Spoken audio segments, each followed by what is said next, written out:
Okay. So we are here to take questions that you may have on the unit substantively for your exam. And I'll shut up and hear you, then I can clarify for you after you have engaged your lectures. If there is any content you see clarity on, I can give you clarity on that. Okay. I have prompted your WhatsApp platform. It's a prompt I am able to give you because of where I sit. I can see that there's been a change, which is yet to reach you, the student, a change in time for your exam. It might even change to the day before because of the nature of the course. This is a level 100 UGRC. You are in 200 and 300 now taking it. So the schedule must not clash with your regular courses in the other departments. And these are 200s and 300s mixed together. So it's difficult to get a time that wouldn't clash if we let it enter into the actual exam. That is the communication I received from Academic Affairs. Remember, you're also coming in person to write. If it is offsite, then it wouldn't really matter. Would have had a period within which to write that paper. So there can't be genuine clashes.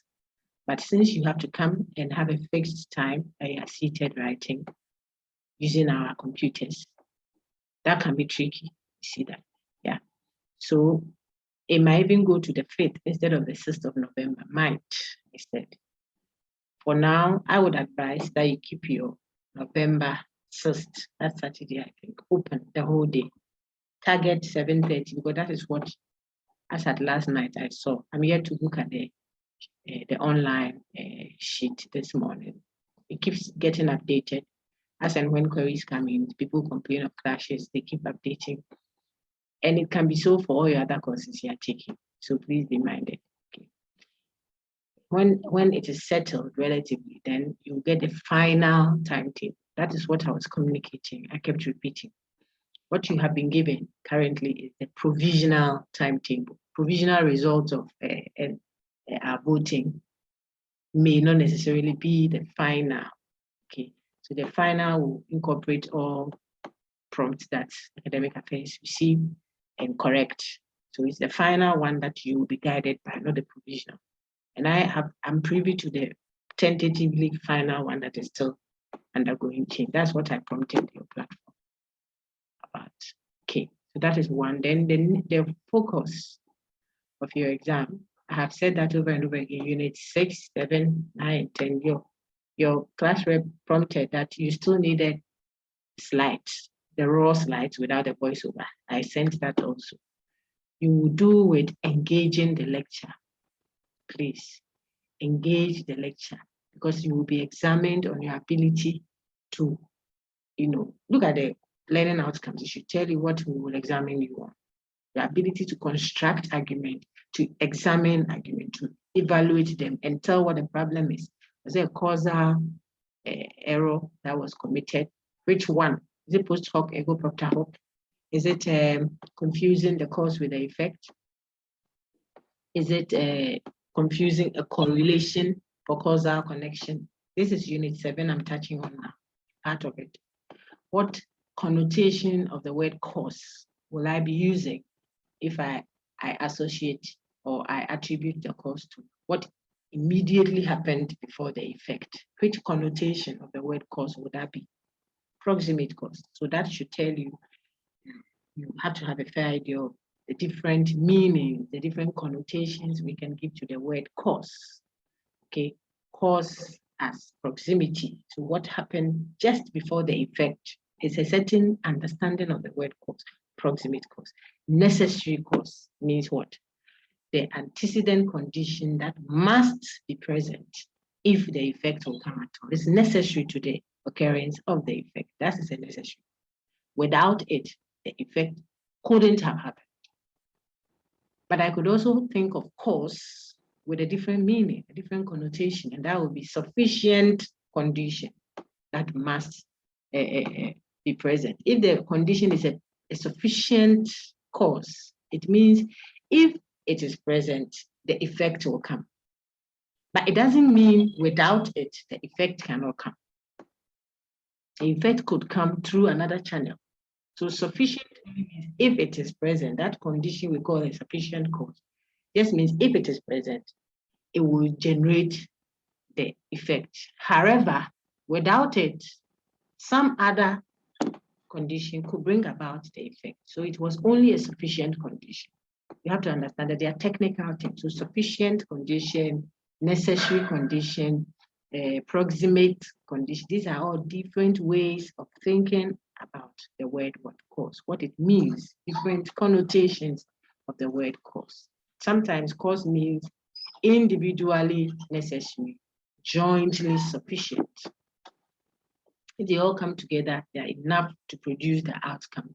But if they stand on their own, each is necessary. So there's the photosynthesis example in the text. If a tree would survive and grow well, it needs water, sunlight, blah, blah, blah. Okay, these are all individually necessary to the welfare of the tree, the survival of the tree.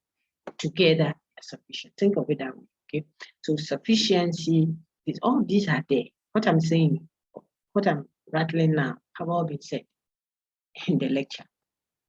Very comprehensive and down to earth, so you can access it and then be able to apply. So your exam will see how you are able to use these techniques, principles, skills that we have highlighted. All what I've said so far border mainly around or on what unit 9, causal reasoning.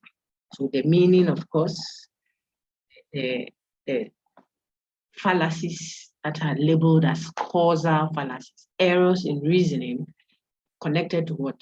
Cause and effect. It is a fallacy. Means the reasoning is incorrect, but these ones have a specific label. They are fallacies associated with what? Cause and effect reasoning. I mentioned that post hoc and post hoc. I said it already. Confusing cause with effect, confusing a correlation or causal connection. The two things happen at the same time doesn't mean necessarily that one brought the other. One happens just after the other one doesn't mean the one before caused it. These are how different fallacies, that is errors associated with the way we attribute causes to things. Okay. Then confusing the cause with effect. It is the cause that brings about the effect and not vice versa. If you want to stop the effect, you should target the cause.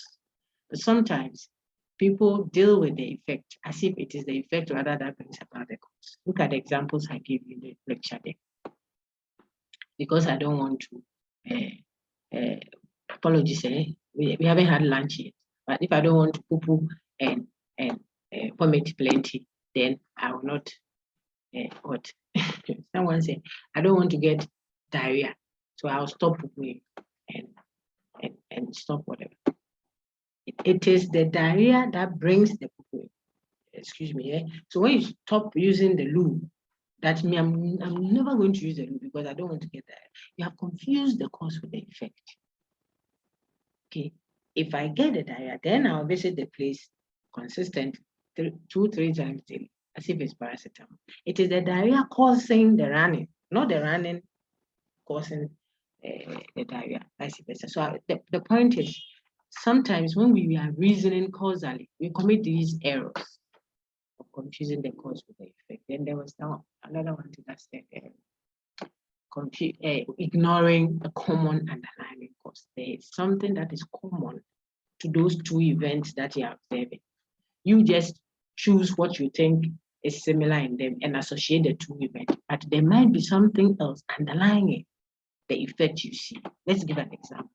So you say that all my friends who married, let's use an example, Legon girls are currently doing very well. This is a guy trying to make a case about why he's fixated on getting a Legon girl and not any other university girl. And his argument is, look at Kwame. He married a Legon girl, he's doing fine. Look at Kofi, also married a Legon girl, he's doing fine. And now yesterday, 2 years ago, we are two married a Legon girl, now doing fine. So he wants to conclude that there is something about marrying the Legon girl that makes them succeed. I'm going to do the same. If we took this to be a causal reasoning, cause and effect, that it is marrying the girl that brings successful marriage, and there's these instances, if we were diagnosing the causal reasoning undergirding this, you could have a critique that the person may be ignoring a common underlying cause. There is something that may underline what you see. It could turn out perhaps that is not the Legon that they all went to that makes the difference, so to speak, that you are observing. But perhaps not only did they go to Legon together, but perhaps they are all a certain kind of religious group, or perhaps they are all, the ladies are all Phantom girls, nice group, the only school in the world, or the rest are trying to be school. So maybe they were all in Phantom girls as well. What you see and which you diagnose as the causal connection is just the Legon factor. But could it be that they are all also Christian? Could it be that they are all, say, example, which are Muslim? You see, so you may be overlooking or ignoring something that is common to all those three scenarios that you are appealing to establish causal connection. That is the point of that kind of fallacy we raise. And you can take it to the hospital setting. Do not say that, oh, this lady came to deliver. She delivered on a Saturday morning, and it was so peaceful. We didn't have any complications.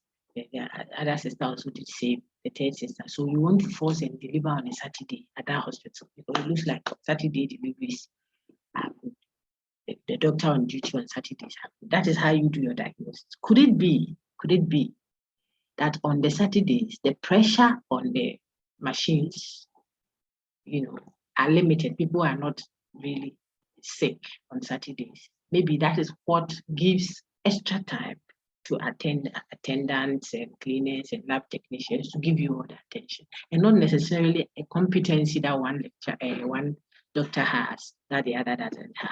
So we want you to be wary of that when you are establishing causal connection, when perhaps there might not be one. There might be rather a correlation. The two things happen at the same time, and there isn't any cause and effect at all. Or there might be cause and effect, but there is a stronger, compelling cause and effect relation that you have rather overlooked. A critical mind must know all of that. That is unit 7, 70% done. Then you will see again in your unit 7. These are all videos I've done. I'm virtually repeating myself to help you get a focus and build some confidence. The second part of unit 7 deals with J.S. Mills's methods. The 4 methods: method of agreement, method of difference, concomitant variation, then what? Joint method of agreement and difference. That is just an analysis that helps you to explain. Explain doesn't mean you have really established what the cause was.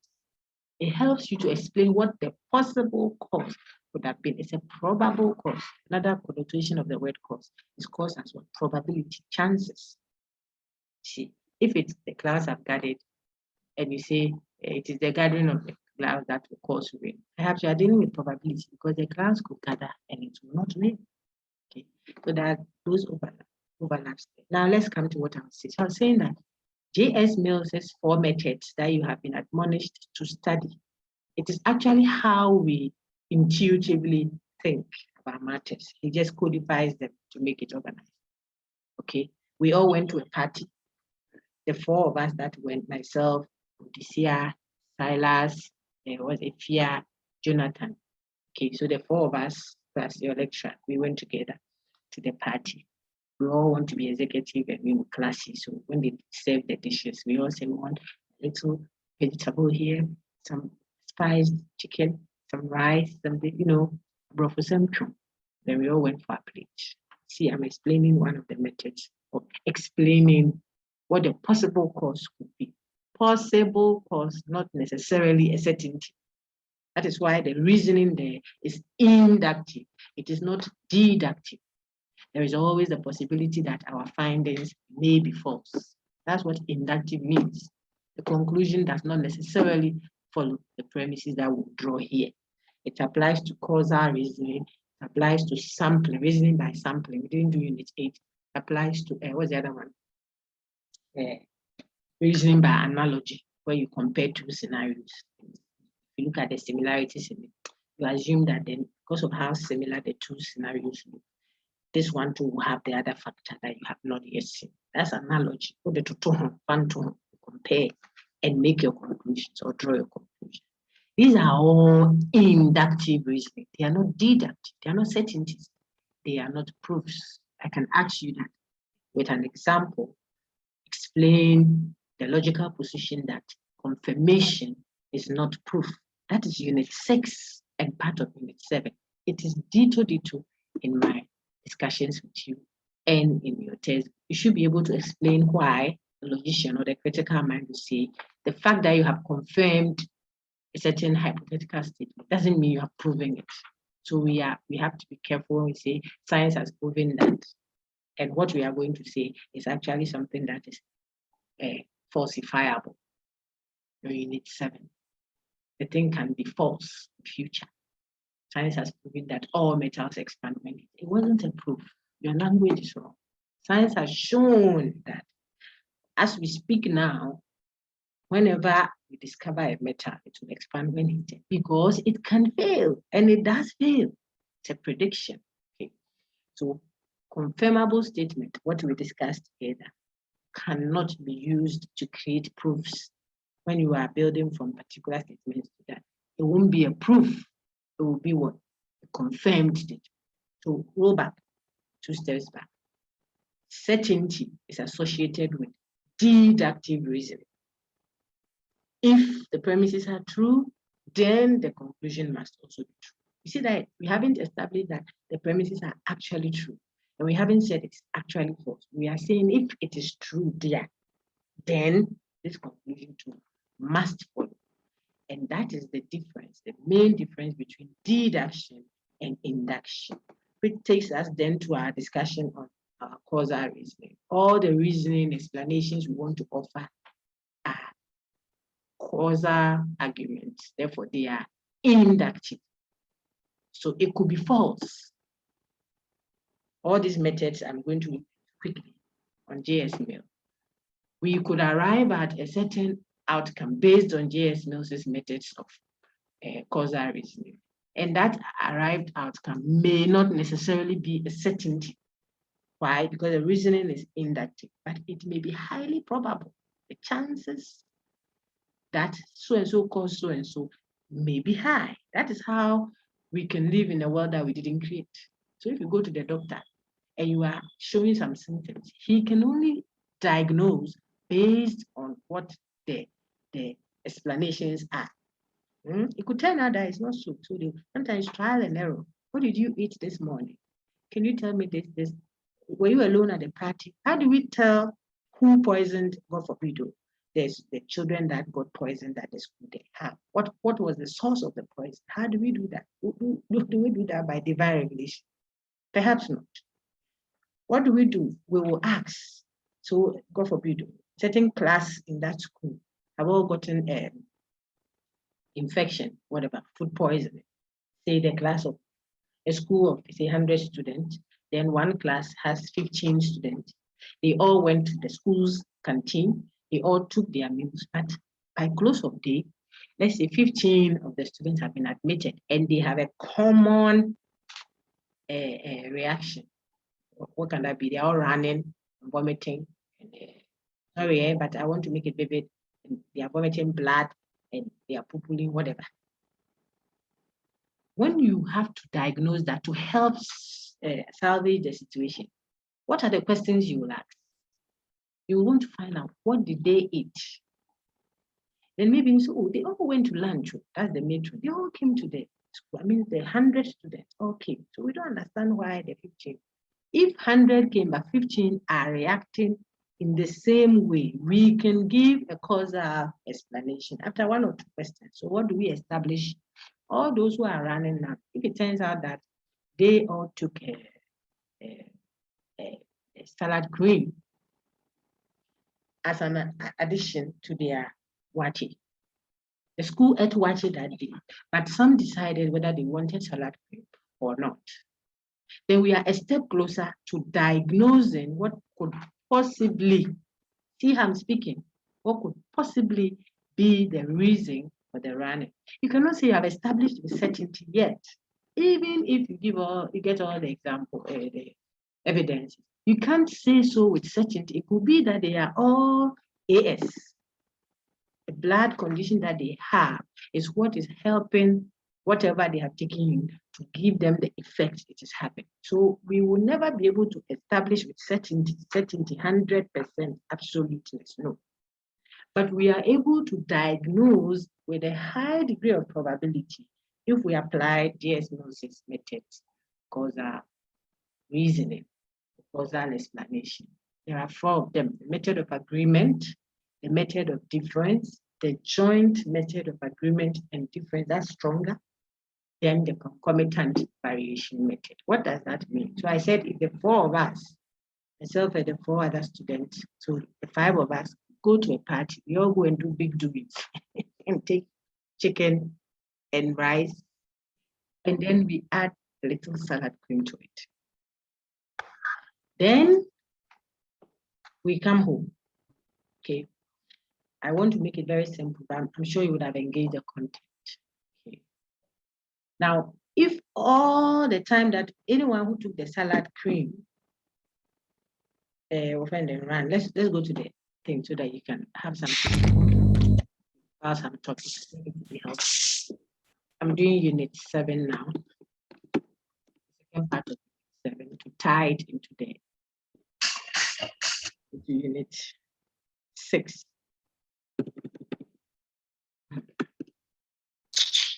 Right. So that you see how concomitant variation is straightforward. So let me give a simple example. How you determine if people have allergies. Very simple. If you are not sure of what is causing that allergic reaction, you eat more of whatever you think you ate. If it's skin rash, like the example I gave in the video, sometimes if you took in extra snail, then that day you see that the rashes will be bigger on your skin. Then you say, it's a snail. Sometimes even the professionals do that. The doctor might want to do that if they are not sure what you are reacting to. They might give you more of whatever it was that you suspect is causing it. Increase it a little, and you see that perhaps you have an increased version of the effect. Then you can now say, it is the egg. If I eat egg, and I react that way. Maybe if I eat snail, I had that then in the past, but I think I've conquered it. I took in crab, and now have rashes all over the skin. So the more crab you take, the more the rashes. You reduce it, it reduces. Then it tells you that you are allergic to, or you react to crab. Some theirs is okra, and they take okra. The snails, there are types. The timuna, there are 2 types of snails. Some don't take the other one. Some don't take mushroom. How will you know? You eat it, you get a reaction.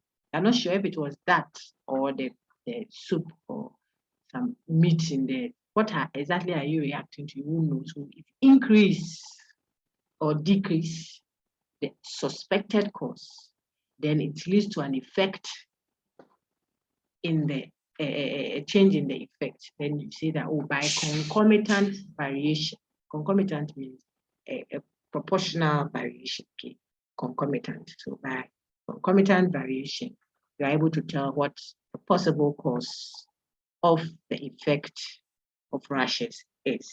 Okay, that's concomitant variation. Let's go to the method of difference. Where are my slides? Did you have any questions so far? I'm walking you through what you should know already. Then we can call it a day. Okay, so I think this is my 7 and 9. We're sharing, should share.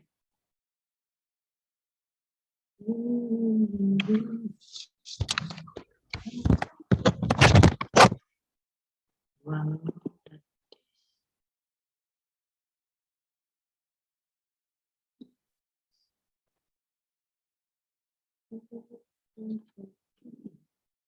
Please, can you see my screen? I need one of you to unmute and confirm. Yes, madam. Very much. Okay, so I'm rolling all the way. All these, they are straightforward. You don't need any explanation. you are doing your homework well.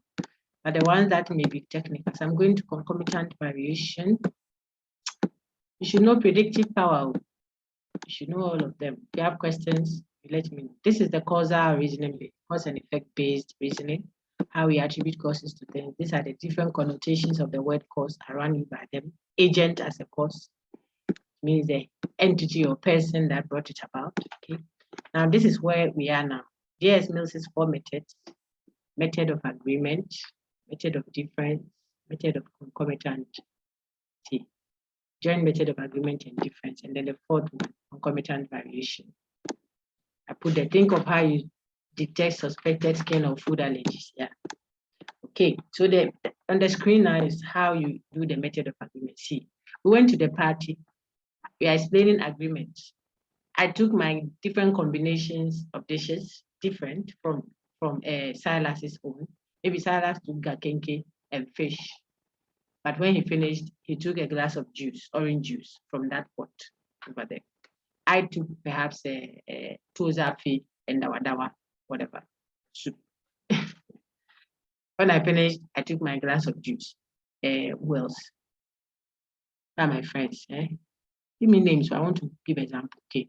So after that, Abigail Poma says, oh, me, I'm a Ashanti person. Give me fufu, live soup. But when she finished, glass of juice, orange juice from the same pot. Barbara Atop says, oh, I just broke my fast, so give me some bread and porridge, a little spike of whatever. But when she finished, she also took juice. So you see, I'm explaining the method of agreement. What agrees? You see some of the slides, you see they are calling it common thread. We didn't give you that in the test, so I want to be minded. But what is common? What is the thread that is running through, common to all these different combinations of dishes? That's the question. Nancy, tozafi and soup. Silas, kenke and fish. Sister Abigail, I think, fufu and live soup. Then someone else, I think Barbara takes porridge.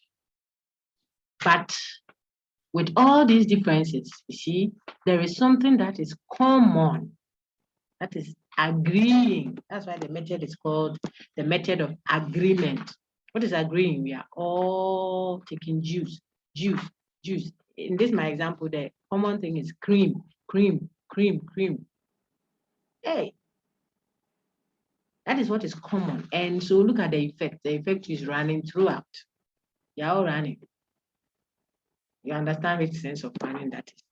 By that, we can say the probable cause is what? The cream. That is how we think already, intuitively. So it's not any big deal.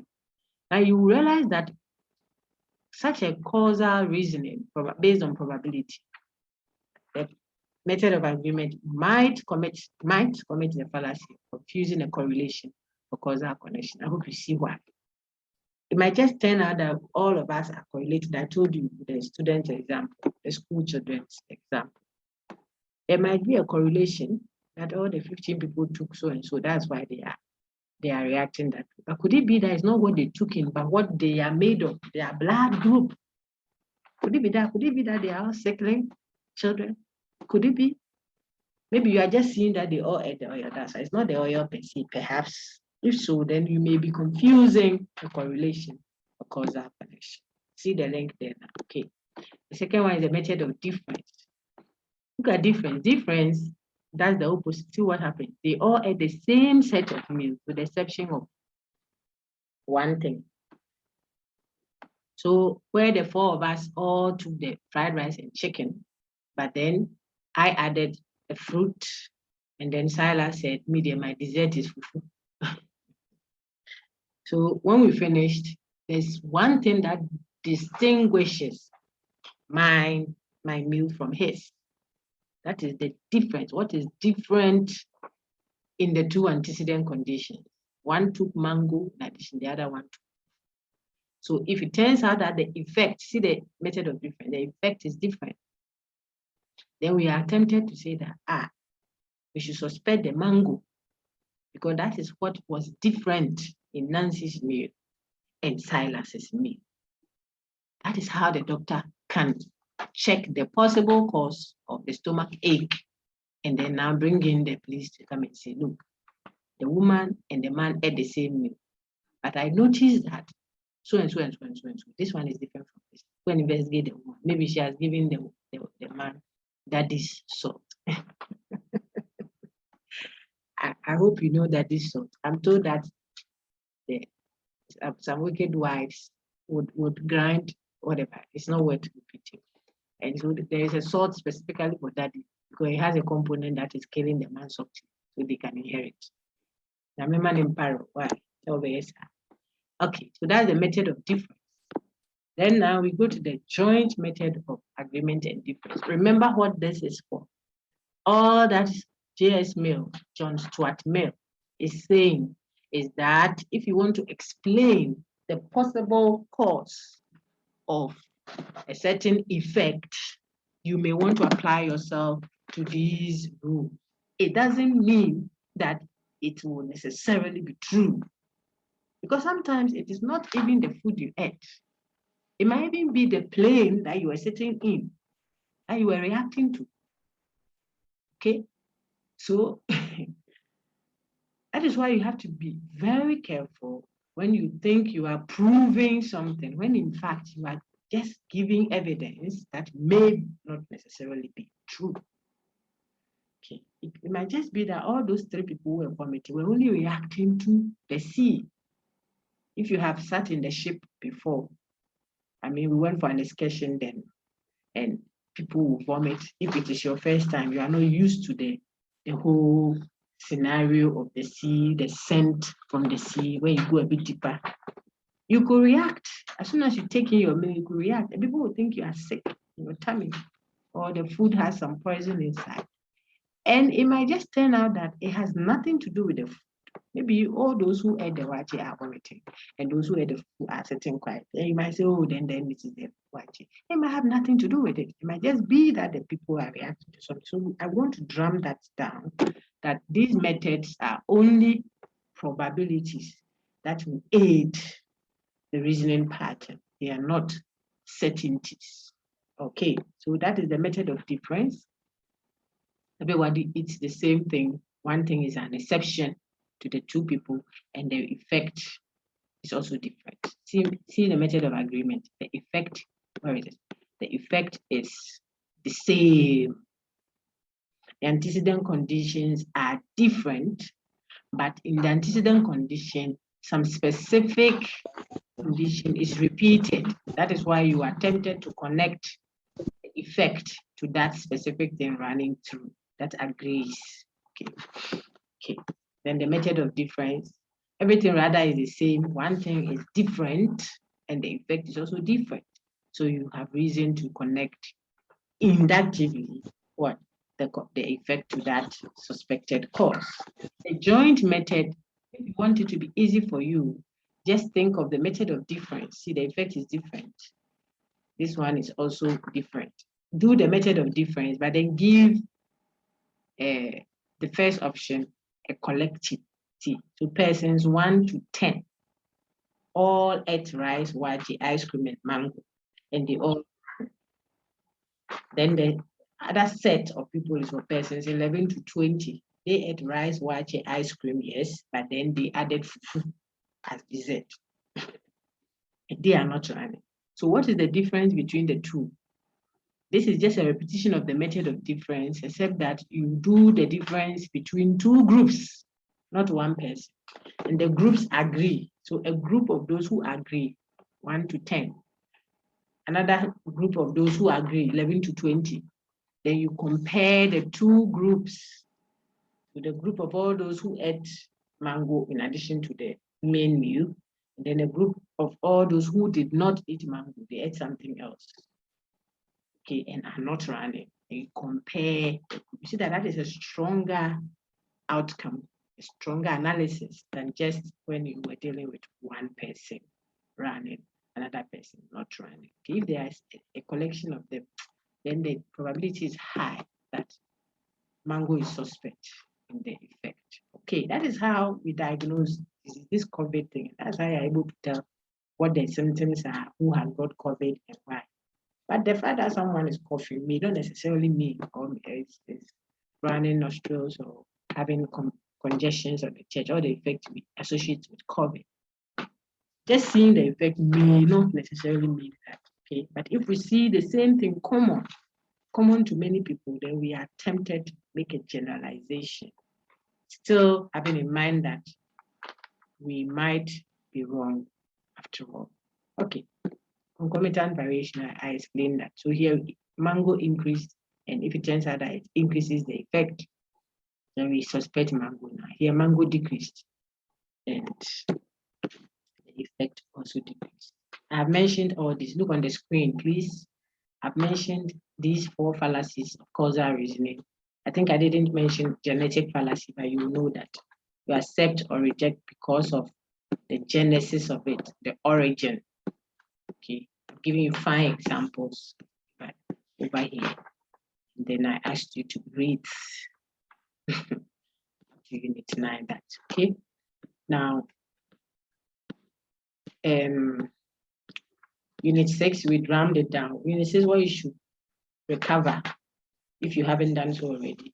It's modus ponens, modus tollens, hypothetical syllogism, and disjunctive syllogism. I think we can now go to Unit 10, but I pause for questions if you have any. You're making me do all the questions. I'm tempted to do so because this will be our last session together. Yeah, next week is revision. Okay. Oh, you just see the folder. You don't see my. Okay, whatever I projected, you already have it. Oh, whatever I projected now, you already have it in the fence. But you should just unmute and tell me. Okay, so please, when you go to your what's the name? Your resource tool, you will see the slides, the raw slides also. Okay. Any questions, please?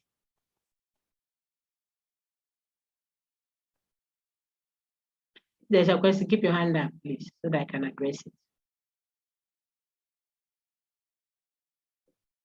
Yes, no.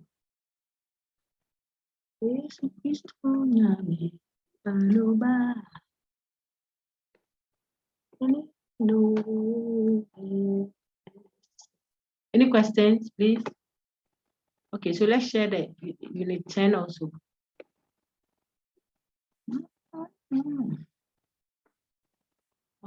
Yes, you know. Right.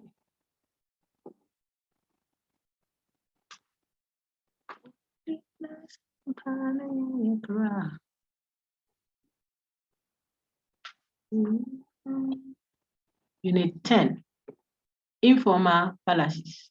Please study the thing, oh, I beg you, so that you will do well for me. Just do well for me, not for yourself.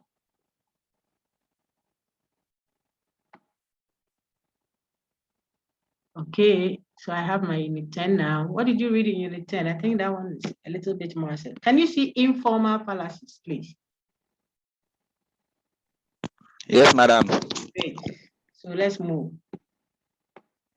I'm sure you know fallacies that manipulate language. Can I have any examples of fallacies that manipulate language? Keep your hand up if you engage that. Fallacies that manipulate language. These are the things you'll be asked to. I set your questions already. Identify the fallacy amongst these ones that manipulates language. Silas, go ahead. Madam, equivocation. Very good. Where you keep switching the different meanings of one word, the same context, as if you were referring to just one of its meanings, without notice to us. So one meaning of the word, you are using it before we know it, you have shifted to the other meaning of that same word without signaling, as if they mean the same thing. In this company, we are looking for a responsible person. Oh, I think I'm the responsible person you are looking for, because the company I worked in before coming here, they continue to label me as responsible for all thievery activities that goes on there. That's equivocation. See, They are looking for a responsible person. Say, oh, I was always responsible for all the stealing that went on in the company there. So if you are looking for a responsible person, then I'm the one you are looking for. These are different connotations of the word responsible being used as if they refer to the same thing. You are manipulating the language. If you did that in your defense of someone at the law court or in making a case as a witness, you will be accused of equivocation, the manipulation of the language. What's the next one? Thank you, Silas. Please, I want hands to shoot up. Want hands to shoot up. If you haven't done that work, then I will end so you go and get it done. Okay.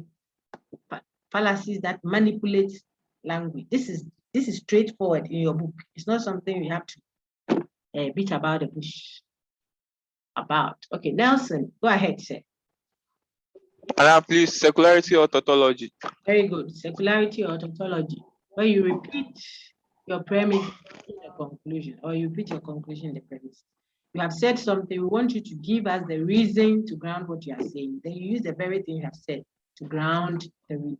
I mean, you are using the evidence to prove the conclusion that you have repeated. So think of it simply as what? Repeating the conclusion in the premise. The conclusion is what you want to say.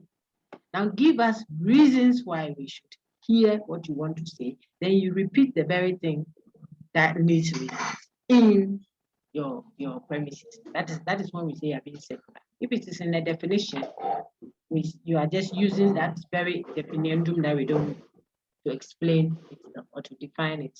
So it's secularity, you can call it begging the question, you can call it tautology, you can call it petitio principii. They are all referring to the same thing. All right, that also manipulates language. What's the third one? Pseudo. Is it pseudo precision? Check for me, please. I hope people have read. You should read though. Yeah, I'm not going to write an exam. You are going to Yes, madam. Pseudo precision, right? Yeah. So when do we manipulate language? By pseudo precision. When you are trying to be, look at the language. Pseudo means pretending to be something. Pretext. Pseudo precision. Okay, someone put a mathematical mystification. So I use them interchangeably, I think, because of how it's presented in, until we revise our content. Okay. Someone says, yes, same here. Okay, that is when you couldn't see it. No one said anything.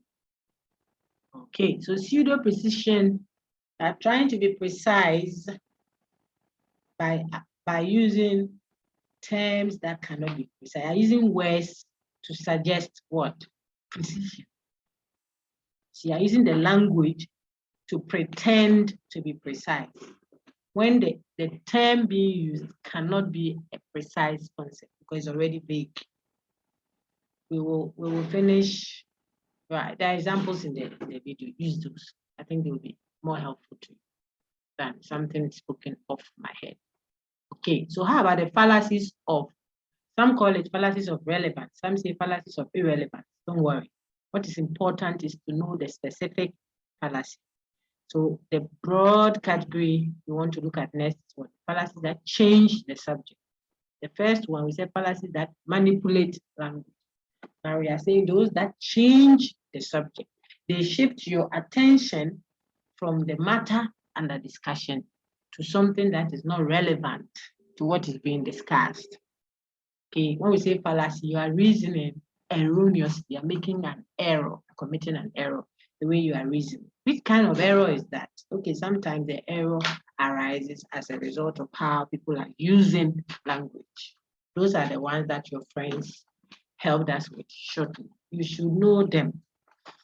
At other times, people are committing errors in the way they are reasoning, but it is not just because they are using language wrongly or manipulating language, but they are changing the focus of the discussion, changing the subject. So I want to tell you to do something. I say, oh, I think that we should listen to what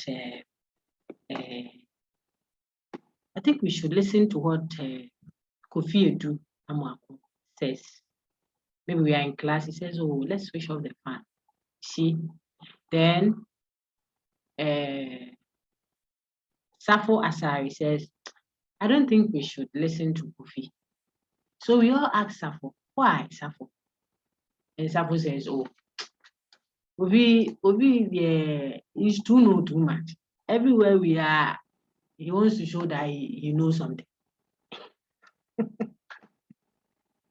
Oh, that's Safo. That's the only reason why we shouldn't listen to Kofi. But we are talking about switching on or switching off the fan. Can you make a contribution that addresses the issue and does not focus on the person? If you leave the issue and you are discussing the person, the logician says, or the critical thinker says, you are committing a fallacy called ad hominem. You are attacking the person. The attack may be positive or negative, so don't get worked up. I could even say, I think you should listen to what, why are your names hidden? I think you should listen to what Bernard or Barbara Atto says. So we all say, oh, why? I say, oh, Barbara, I mean, she's my friend. I've known her. She even stays next door to my home. You know, she has kept to her guy all these years. Oh. So if we want someone to be women's executive president or something, we want the one who will present our group work at the lecture hall. And you say we should let Elizabeth Bentel do that. And we ask you why. You say, we attend the same church. Her picture on the frame is very nice. I think she can be the vice. What's the name? Women's organizer. That is ad hominem. It's positive. Let's accept because of her circumstances. It's positive. Yet it is ad hominem. We call it ad hominem eulogistic. EU logistic. You have studied it now. You are eulogizing the person. You are not giving us reasons why we should accept her claim. Then the negative one, when you say we shouldn't accept because he's too new, he thinks he attended a pantomime or so on. That one is amoya. It means that skin pain. Deal with the issue. So in the past, we had a scenario where some people argued, I don't know if it's an argument at all, that someone cannot occupy a certain office because of their height. Is that how we have stood so low in our reasoning capacity? We need critical thinkers, a chunk of us to overshadow the dogmatic, prejudiced way of dealing with societal matters. Height and presidency, they are worlds apart. But you can get people who say, oh, this person is too short, so he can't be president, or he's too this, so he can't be that. You leave the issue, you discuss the person ad hominem. It could be eulogistic, the positive one. Let's accept him because he comes from my hometown, for example. It's eulogistic. Or let's reject him because of so and so. Things that have to do with the person, not the issue. That one is ad hominem dyslogistic. That's what I have elaborated, I think, in the lecture. Okay, so it's one of the fallacies that changes the subject. It shifts your focus from the issue to the person. Okay, so it's a fallacy that changes the subject. Now, someone take up the second one. Which other fallacy changes the subject? Please put up your hand. Quick. Let's round off nicely. So you can be confident when I'm going to write. Oh, no hand. Okay, so you engage a video and locate all the other fallacies that change the subject. I have set them to 2. Even the slides give them to. Coming, provocation, circularity, pseudo precision. They are all here. These ones manipulate the language. Then those that change the subject, look on the screen. Grandstanding, ad hominem. I just did ad hominem with you. I thought you would cooperate. Maybe you know them already, so I'm wasting your time. Appeal to legitimate authority. We are talking about HIV, health-related matter, and the authority you are appealing to is a comedian that we all love. Well, we love the comedian, but he cannot or she cannot make a contribution that is valuable to us if we are discussing health. You see that? So you may be appealing to an authority, but that authority is an illegitimate one. Your reasoning will say you have shifted the focus. No, people are gullible, so they want to see who is saying what. That's all. They are not interested in what the person is saying, but who is it? Oh, he's a known boxer. You know, if my best friend in football, Lionel Messi, advertises Milo, people will buy Milo. People will buy Milo because of who is, but that is gullibility. Respect. Okay, I should love Milo because of its content, and even if I don't know how to evaluate its content, because an authority in health, in nutrition, etc., is able to ground it. That is even fairer than to say that my best footballer, drinks Milo, so I'm also drinking Milo. You are appealing to an authority that is not legitimate. We do say when it comes to the crowd, so that was the first one, grandstanding, what everyone is doing. Appeal to the masses. Obia CAS syndrome. See, everybody says he has a Legon girl. Every Legon girl does what is the thing? A limousine kind of wedding. I said that during the introduction. So me too, my wedding has to be limousine. Every Legon girl. Have you checked their salaries? Did you check their salaries? All the Legon girls whose weddings you've seen, did you check their salaries? Is that the salary you have? Yours is 272 Ghana cedis, 10 pesos. This brother you love like that. His curtains is also his bed sheet. Sister, a beach wedding been a year. 3 of you, you say no shoes, please.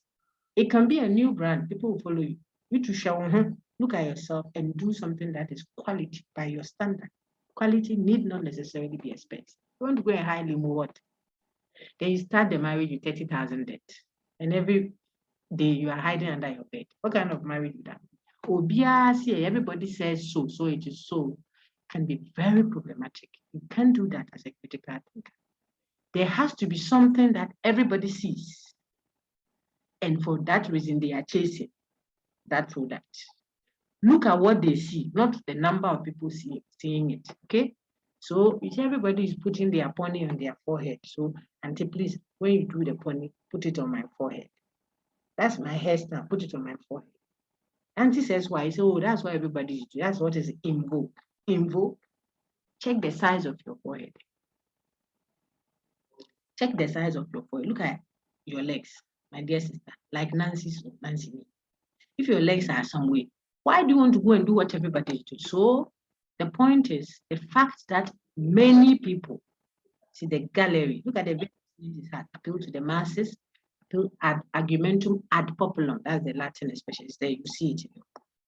Argumentum ad populum, grandstand, grand, Frenchman, say grand, big, the big stand, what plenty people are doing. These are all labels for the same thing. Appeal to consensus, appeal to the masses. Plenty people said, crucify him, crucify him. They crucified the Savior. Plenty people voted for JMO. Then the next 4 years, plenty people's decision was wrong. Then Nana Addo came in. The same plenty people who vote again. So there is nothing in what plenty people see. It is what they see that attracts them, that you should be minded by. Let your attention be on the durability of the product, maybe, which is attracting attention. So that when we want reasons why you are supporting that product, you say it is durable. Not that, oh, everybody is buying it. Everybody's buying it there. It's too cheap. A reasoning tag for you as a critical thinker, because everybody could be wrong. Okay, so grandstanding, ad hominem, both eulogistic and dyslogistic, appeal to legitimate authority, they are all fallacies that change the subject. They change your focus from the thing to the number of people following it, from the thing to the person speaking, from the thing to the authority, so to speak, that is endorsing it.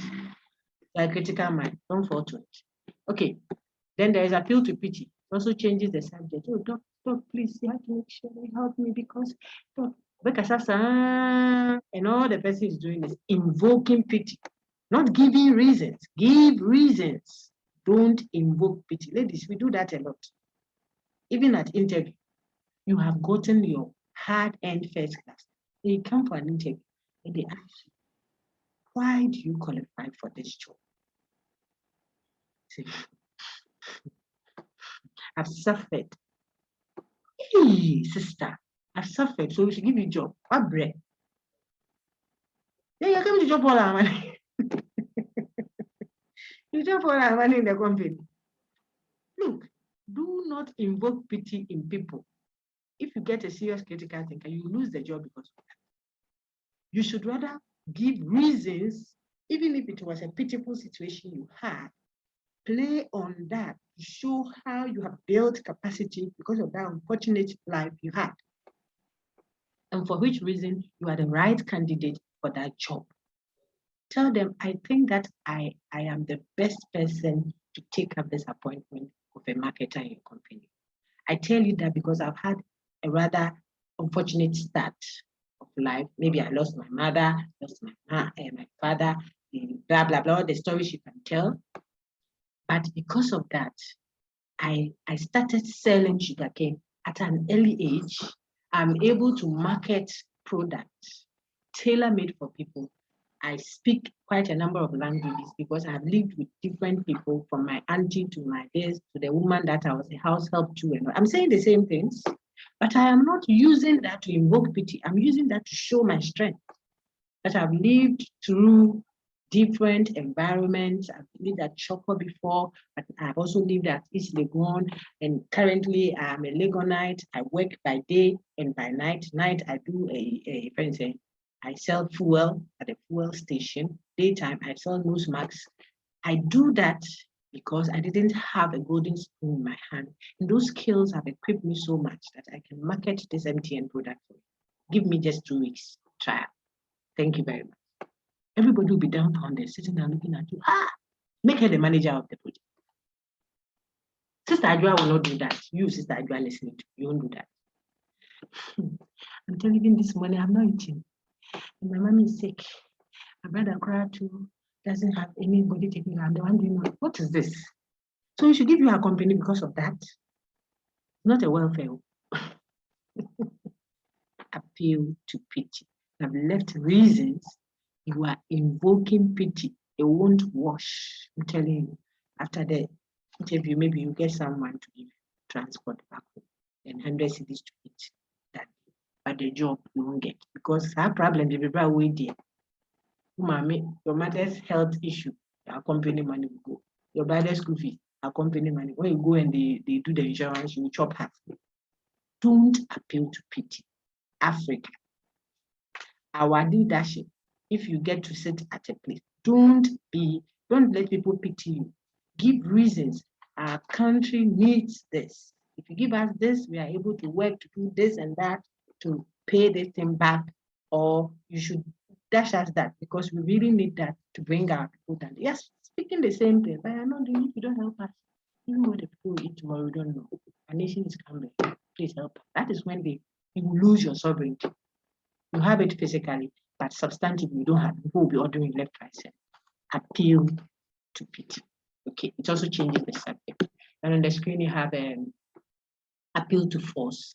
People want to threaten people as the grounds for what they are asking them to. There are some fine examples there that I saw in some of the slides there that I've uploaded. Some to your readings. Okay, take note. You see, there's a funny one I saw in one of my colleagues. He says, Kofi is telling the sister, I think that today I will have to ride your bike the whole day.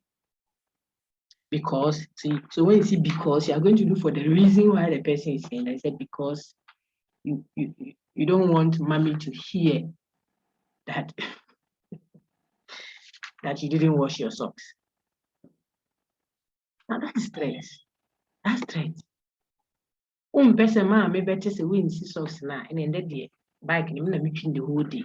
You don't want mommy to hear I didn't wash your socks. You wore the dirty socks to school. You don't want mommy to hear. Then today the bicycle It's mine. I'll write it down.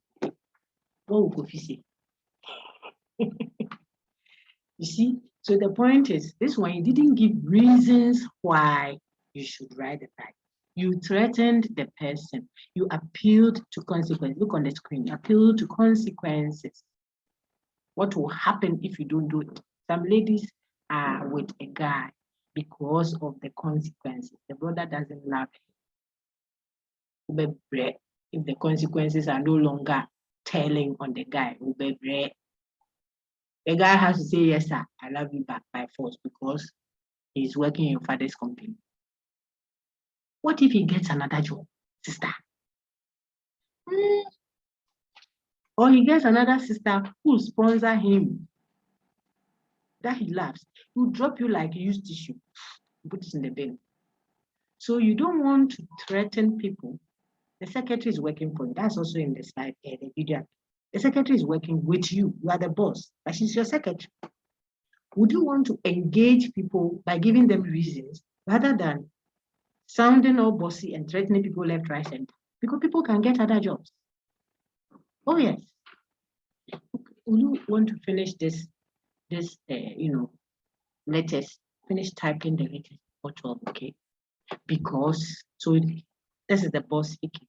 Because if we don't get the work done by 12, we won't be able to do our presentation. The people are coming to see our work. We won't be able to do a good presentation, and we may lose the project funding. So please help us. Let's get our letters typed before 12, so that the team going to do the presentation can have 1 hour to put themselves together and meet the external whatever. Okay, by 2. I mean, this is reasonable. People can reason. But if you can, look, finish typing the work before 12 o'clock. Otherwise, consider yourself fired. We will crash him in boss. The sister, as soon as she gets a call from the other company that, oh, we have approved your application, coming with better conditions, she will drop your letter like something, go. But if you reason with people, even God says, come, let us reason together. Show me, you come, let's give reasons. So I put my reason that you put yours, and then we negotiate. Human beings, that's how human beings be. So that the small power you have, you are going to sit on people's peace of mind. If you do that, as soon as the sister gets that other call, she will drop the work. 11:05, who is always disappointing, leaves you in the middle of nowhere for your company to fall down like that. You see, when you reason, she might even get another opportunity. I say, oh, if I don't do this thing, my boss to happen. No, let us finish that. Okay, I'll come at so and so time. That is how you live with people. That's how you engage the company you are going to work in, or you are going to create to get people in. That is how you do. Don't appeal to threat, consequences. Look, you should vote for this SRC president. Otherwise, after school, you won't have classmates. This guy is connected, and if you don't do this and this, they are not giving reasons why. Someone wants to be SRC president. What has it got to do with? People will say that you are anti-so, and therefore you won't get a job. What has it got to do with it? So we shouldn't look at the worth of the person for such an office. We should just look at how we'll be connected. This is why the society is, going down the drain. Nobody wants to do any critical evaluation of anything. All we want to do is to appeal to consequences. Okay? Appeal to force, threat, or fear are all dealing with the same thing. Okay? You don't want to appeal to force. Don't force people. It's a trend now. That's why. And I'm saying that the force need not necessarily be get up, sit down. No, sometimes it is a consequence. I just show you the consequences that threaten you. The consequences threaten you. Not that I'm showing you the consequences as a reason, but consequences that put threat, shakes you so much so that now you don't think, you just act. It's emotional. Okay, then genetic fallacy. That's also clear. You accept or reject just because of where it's coming. Oh, this is Italian. Hey, you say, yeah, bro, true. This one is Hollandaise. So what? My dear friend, so what? Tell me that this is doable. This one, what's the thing? Doesn't fade. That is what you are dealing with, not where it came from. Do we care? Because we can get another one also from Yugoslavia, give me another nation, which is also durable. So perhaps someone will say, oh, but maybe the brand from so and so place is known to be durable. That's why. So don't talk that person's brand. Talk the quality it has. It is long lasting. It doesn't fade. This is made in Ghana, but it has durability. It doesn't fade. Then we are good to go. But people will come and say, hey, they are Germany or German. And just because it's German, the person is not thinking again. Could it be a fake German? Possibly. Someone say this is Chinese phone, but there are Chinese products that are good. If you go and get the inferior ones, then you brand the thing by its source. That is the problem. That is the problem.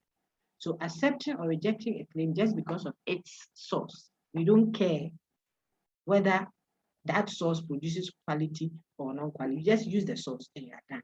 Is what we are telling you. Look at the example that the new undergraduate system is a copy of the American university system. So it must be an improvement over what we had.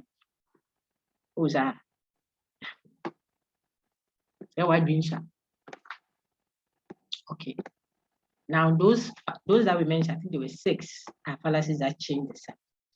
Appealing to the masses, appealing to threat, ad hominem, or attacking the person, appeal to pity. What's the other one? They all have their Latin expressions. You see them in the slides. You also see them in the textbook, I think. Okay. Misery, ad misericordiam, appealing to pity, misery. Ad populum, argumentum ad populum, argument that appeals to the popularity. What is popular? Populum, plenty people. Okay. Argumentum ad hominem, homo sapien, hominem, man, attacking the man, the person, whether eulogistic or dyslogistic. What's the other one? Appeal to threats, argumentum ad pericondium, I think. No. Forces ad baculum. Baculum. These are all in your textbook. You should see them. Pericondium is, I think, the other one. Okay, so we did ad populum, ad hominem, illegitimate authority is pericondium, appeal to pity, misericordium. All of them start with argumentum ad, means argument of. That's all. This is baculum now, force or threat, and genetic fallacy. And those should give you the fallacies that change the subject. So the first 3 manipulate language, the second 3 change the subject. We are now doing the last one, which manipulates the data. Data is the evidence or the reasons, premises. Okay, you manipulate it means it is doing something. The data is supposed to support the conclusion, but perhaps it is not supporting it well enough. It's inadequate, small compared to the conclusion you are drawing, or is irrelevant to the conclusion you are drawing, etc. So let's look at those 3. I think will be that. Hasty generalization, the fallacy that manipulates the data. So the data is like the evidence or the reasons. So you have some reasons why you are grounding, you are making the claim you make, but the reasons may not be enough. So you are generalizing, but you are doing that in a haste. Open temple said all that. You are in a hurry to generalize. You are generalizing in a hasty generalization. Look at another name for that. Insufficient evidence. Why is the evidence insufficient? Perhaps you have a few instances, but you want to now apply the conclusion to the whole. Example, all the 3 guys I have been with were cheats. Then you conclude, so guys are cheats. Who are David. Guys are cheats there, that includes your father and your pastor. So you want to be careful. The evidence you have, the data you have, speaks about 3 guys. You want to conclude therefore that all guys are cheats. Even if you have been with 100 million guys, the conclusion all guys are cheats is potentially infinite. We're talking about guys of all times, all places, yet to be born, dead and gone. You can use your evidence that you have to make such a conclusion, to draw such a conclusion. So this is a hasty generalization fallacy. Why do we say it's generalizing a haste and insufficient evidence? Now, when you do that, when the evidence is insufficient, and then based on that, you place emphasis. Look at the next fallacy, misplaced vividness. you are committing hasty generalization, but it is even making you draw a conclusion that deflects from the data. You have a data, but the kind of conclusion you are drawing is way off what the antecedent condition you have is. See, misplaced vividness is misplaced. The vividness, the emphasis you are laying is misplaced. Let's look at an example. The thing here is when you deflect attention by focusing too much on a particular sensational and provocative instance, which is irrelevant to the matter being discussed to support your point. Sometimes this fallacy is also considered a fallacy of insufficient evidence. There comes the example. Why are women always complaining about economic inequality? There is plenty economic equality. The former Prime Minister of the UK was a woman. The former head of, look at what we are discussing. We are discussing economic inequality. The person will start listing and talk about, now we have a vice chancellor. Congratulations to him, who is a woman. So the person comes. So there really is no economic inequality between men. Oh, really? From your instances of women that have been placed in society, you conclude, therefore, that there is no economic inequality between men. The problem is just a figment. This is the person speaking. The problem is just a figment of the average woman's jealous imagination. God will punish the person who speaks this way. Now, let's see what the problem is with this. The fact that all these women occupy big positions does not address the actual issue about economic inequality between men and women. Not only is the evidence insufficient, because you have just, let's say you had 3 or 4 instances of women placed highly in society. Did you compare that to men? Okay, but even more so, the evidence is insufficient, granted, but look at what even irritates us more. These examples are also irrelevant to the issue of economic inequality. Economic, no confuse matters. See? Economic inequality. So the argument is misplaced. The evidence the person is offering is misplaced. There's, so I say, and the evidence or the emphasis, the vivid emphasis the person in the example is misplaced. That is the problem. So you won't call this hasty generalization. You can go further to say it is a misplaced vividness kind of argument. He has shifted the emphasis from something based on one instance or two. He has even shifted the emphasis and is drawing some way of conclusions from that. It is a manipulation of the data. The same with semi-attached figures. Put some figures, make the thing look like it is precise. I told you that. This one, see, semi-attached figures, mathematical mystification, and what's the other one? And pseudo precision seem to be saying the same thing. Just know the labels, and then you do fine. You are giving some labels that suggest precision that is not there, and it is as a result of the figures. You are using math. The math will bring you, so you are using math to mystify us. When you do it this way here, we say you are manipulating data by your figures that are attached irrelevantly to the conclusion. Hey, you people made me do all the time. I'm so tired. Take note that one passage may commit more than one fallacy. One fallacy may belong to the different categories. This is important so that you don't force yourself to see only a hasty generalization when perhaps that same argument may be committing misplaced vividness or maybe appealing to the masses. One fallacy, just like one person may have 3 different ailments when they go and diagnose them. Okay, you thought you came with a headache, but we might find out that you are also having constipation issues or anemia or something else. That is the nature of these. It doesn't have to be exclusively one fallacy and not the other. One argument, one passage, I should say, could be committing all the fallacies, maybe 2 or 3 of them, depending on how you interpret it. That's why you should be able to diagnose, you should be able to construct, you should be able to open out, analyze, and you should be able to propose a response. That will help. That's what the second half of your studies in critical thinking will do. And coincidentally, that will be your exam component. Okay. I will examine you, so I know what I'm going to ask you. That's why I'm emphasizing something. More examples are available in the textbook. Study them. Tell you to use all this. Okay. So you know unit 10, I walked you through them generally. You know unit 7 and 9. Unit 7 is where you do the empirical content, pseudo precision. I told you all of those are tied to general versus particular. General statement, particular statement. General. If you know a general statement, you will know that it is described as confirmable. It has higher predictive power. It has more empirical content. All of those find in unit 9. The videos are labeled the channel. I've also uploaded the slides. Now I will take questions if you're ready.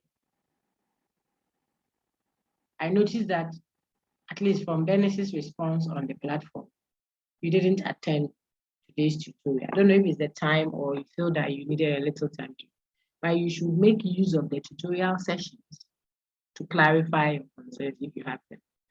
It will be beneficial to you or to them. Any questions?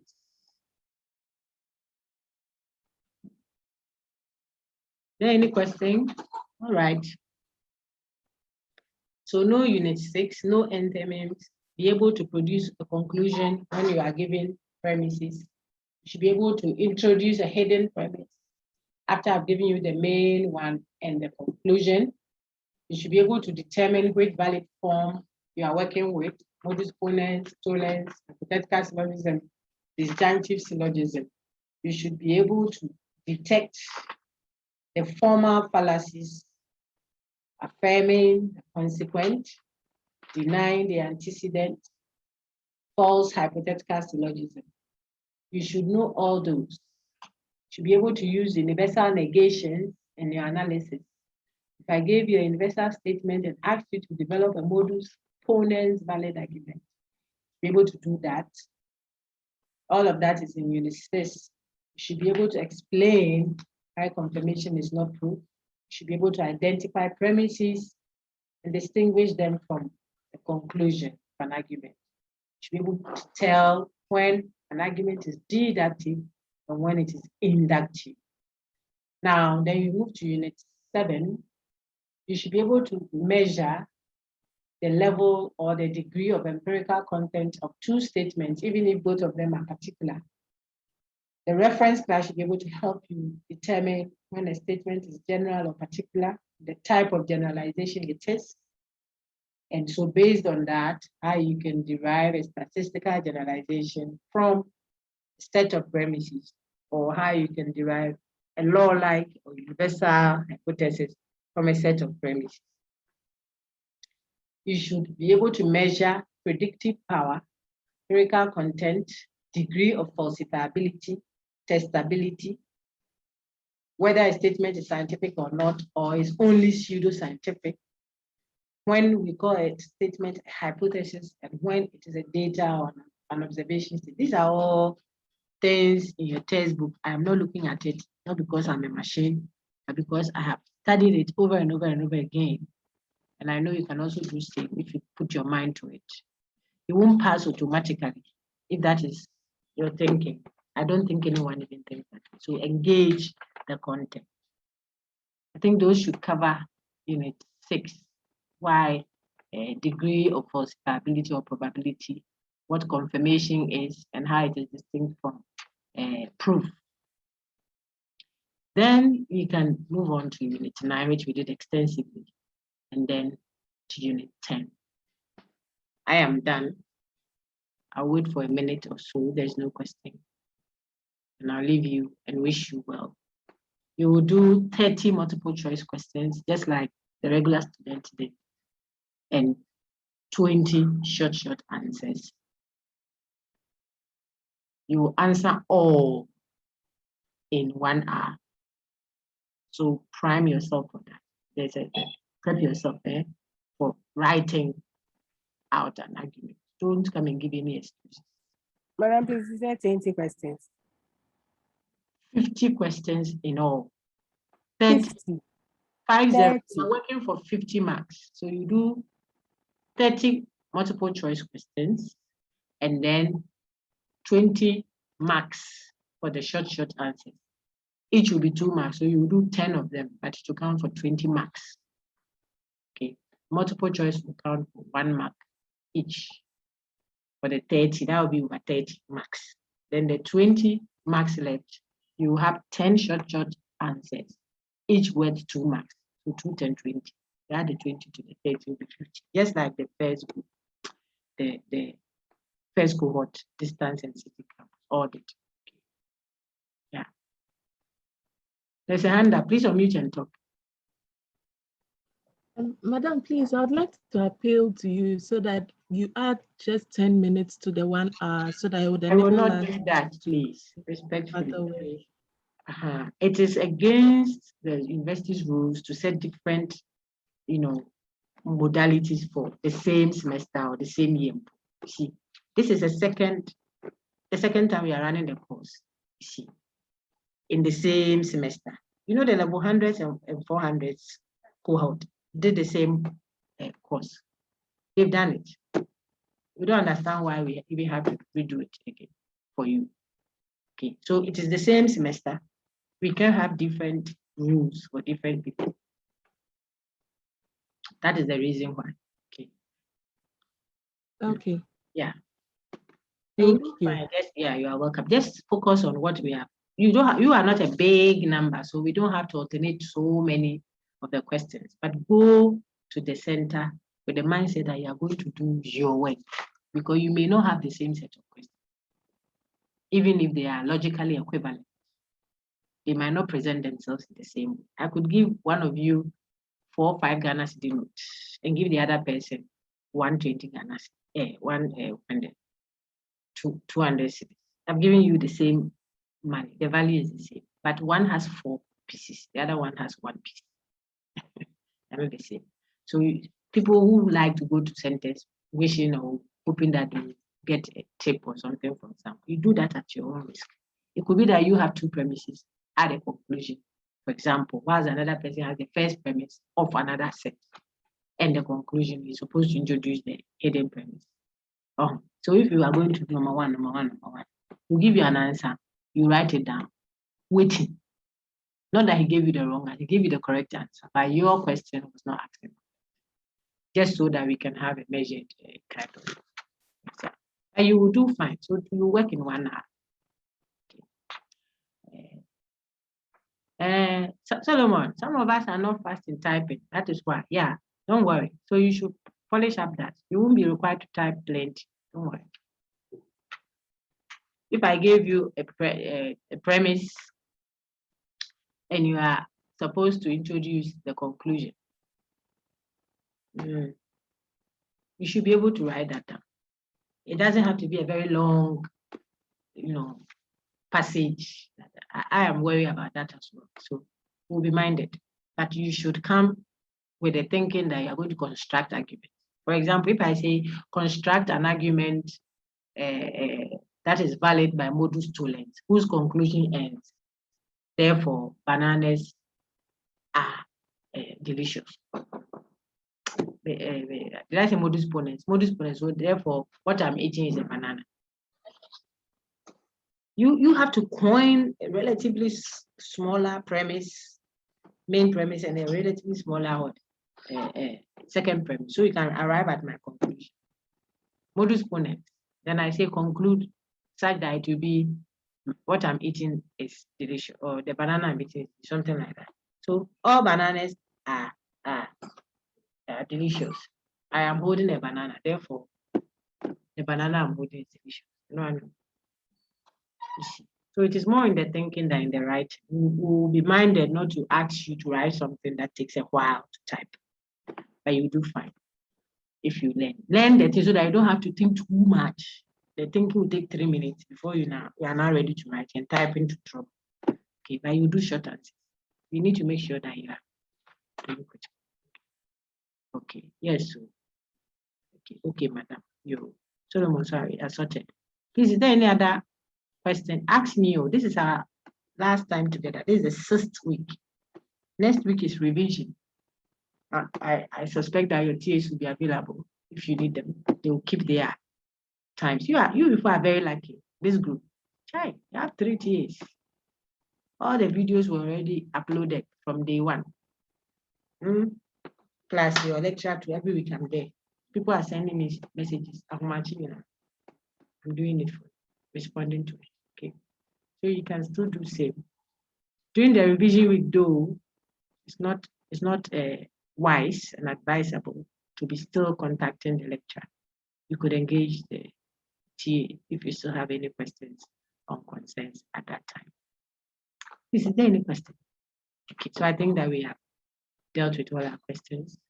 We'll keep ourselves updated on our various platforms. I've released all graded assessments for forum, for IA, and for the first one that we did. Some of you submitted, you see, you don't know how to respond. Some don't know how to respond to forum. You made my work very difficult. You made it very difficult because I had to, some of you were graded 2-3 times, the same paper. Where's how many paper? When you have a forum. So I'm still mopping up to make sure that I don't reward someone who didn't submit a form. And I can easily pull it out. It's just a matter of auditing what was released. I'll do that. I see another chat. What is it, please? Please, when it comes to affirming the consequence, yes, and denying the antecedent, I don't really get it. Go to the video lecture on Unit 6. It took a lot of time to explain that. The Unit 6, I think, comes in 2 parts, part 1 and part 2. So you should look at the description in the video and focus on that. Affirming the consequence is not valid. If you affirm the consequence, you create a problem. You should affirm the antecedent and conclude by affirming the consequence. That's fine. Then if you want to deny to, after your main premise, deny the consequence, then you can conclude by denying the antecedent. That's also valid. The first one, modus ponens. The second one I just said, modus tollens. If you don't engage the video lecture, you won't understand. Engage it. Engagement. You see, I don't say play it or listen to it, I say engage it. It means you have to write it down. When you hear the voiceover, then you write something. Say, if P, then you write it too. You didn't get something, then play it back, take it back, play again, play again, play again. You can't do that with me in person, but you can do that to my video. You can play me like a machine. Then you get what the person is saying. Then now the specific issue you still don't understand will become clearer to you. Then you take it to tutorial. That is how you study this. And if still you need clarity, then if I'm not that, I do the lecture. KL do. So engage it. And let's see how it turns out. I want to end here and make myself available anytime you need me. Thank you very much. And all the best. Thank you, Doc.